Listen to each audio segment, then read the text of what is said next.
This is for the Canadians or the Filipino Canadians also that what's going on in our society regarding fentanyl drugs, opioids, opioids. Yeah. Okay. Here we go. You can watch this one, courtesy of Pierre Poilievre, conservative leader. A silent killer, relentless, ruthless, marching through our streets, stealing breath, stopping hearts, breaking spirits, numbing pain only to multiply it. An invisible force, malicious, merciless, taking our loved ones one by one, turning vibrant lives into fading echoes. How do we fight this silent killer when its poison lingers everywhere in the land? 47,000 Canadians have now died of fentanyl overdoses. This is more than died fighting for Canada in the Second World War. Never before seen homeless camps and drug dens overtake once beautiful communities where contorted bodies lie half dead on filthy sidewalks in scenes resembling third world squalor. The government tranquilizes our people with an unsafe supply of tax-funded narcotics, from which those same troubled souls then graduate to even more dangerous drugs. Drugs like fentanyl, which are 100 times more potent than heroin, now abound in our streets.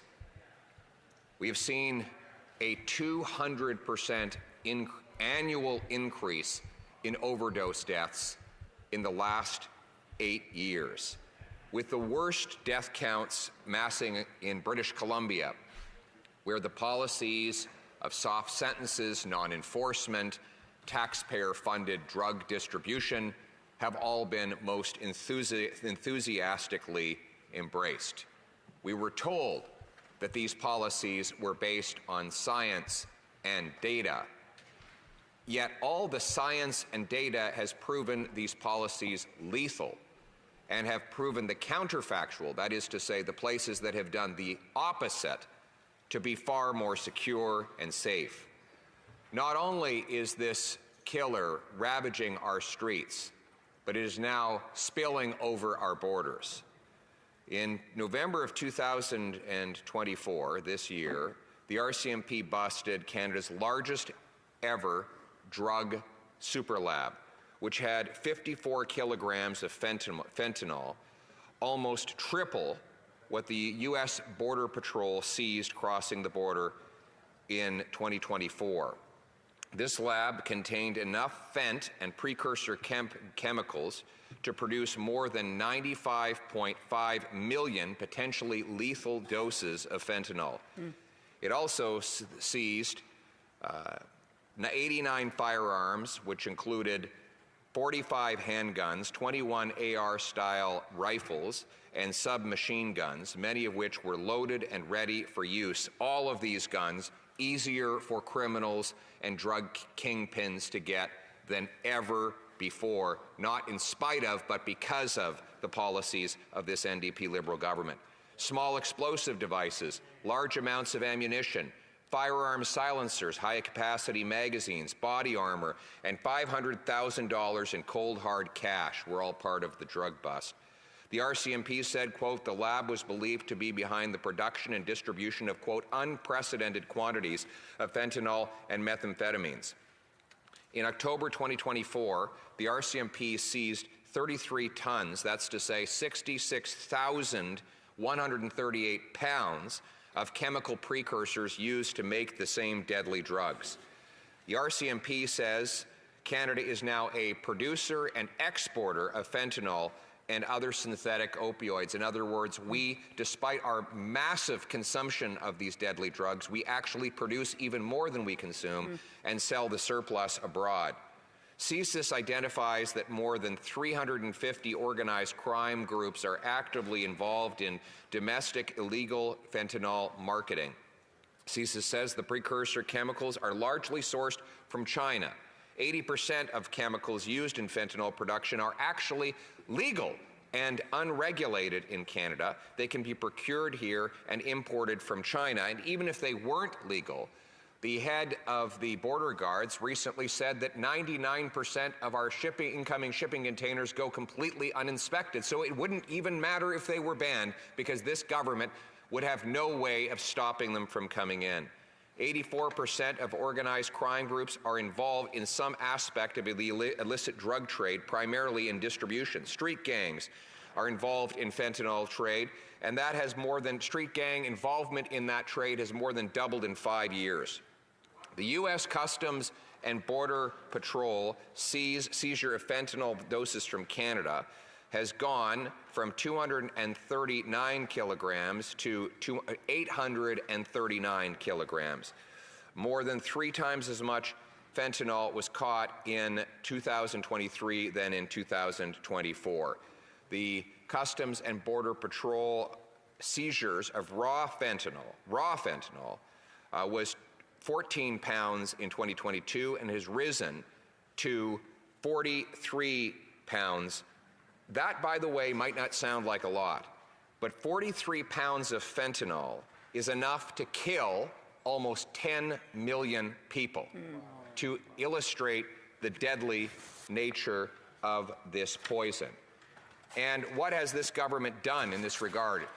First of all, they passed C5 to reduce penalties for the murderers who produce and market these drugs. And I call them murderers. You might say, how do I know that those producing these drugs have committed murder? The answer is because if you produce fentanyl on a large scale, you know with statistical certainty that you will kill people. Right. There is no doubt that on a statistical basis, if you are selling 2,000 or 3,000 hits of fentanyl, someone will die as a result of your actions, and you know it. And this government has allowed these murderers to go out of jail, back onto the streets, legally import the ingredients that go into this deadly poison, whereby it can be sold to people who are hopelessly addictive and have no way of getting off the drugs. Right.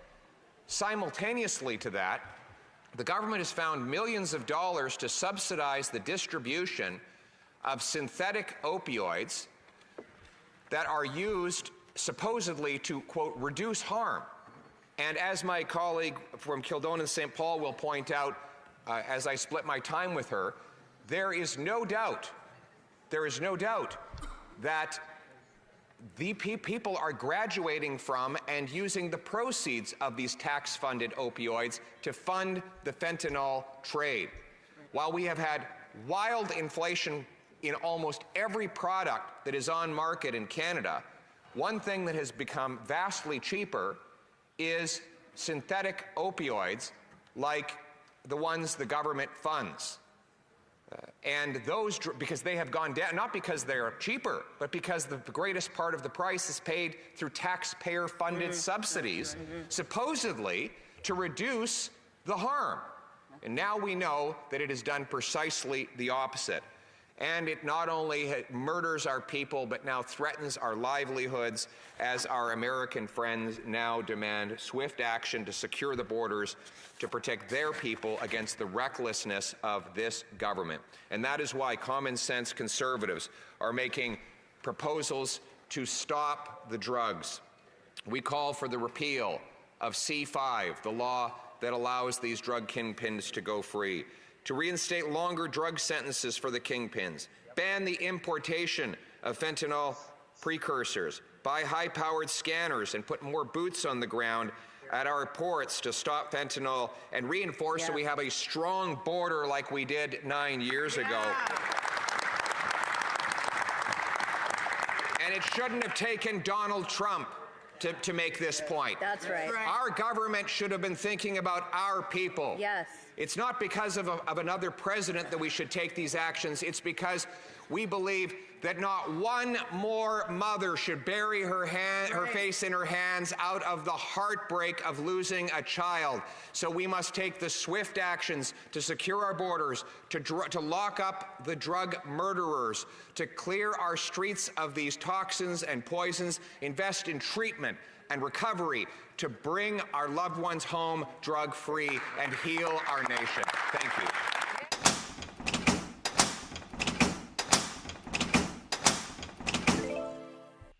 A silent killer. There you go. Relentless.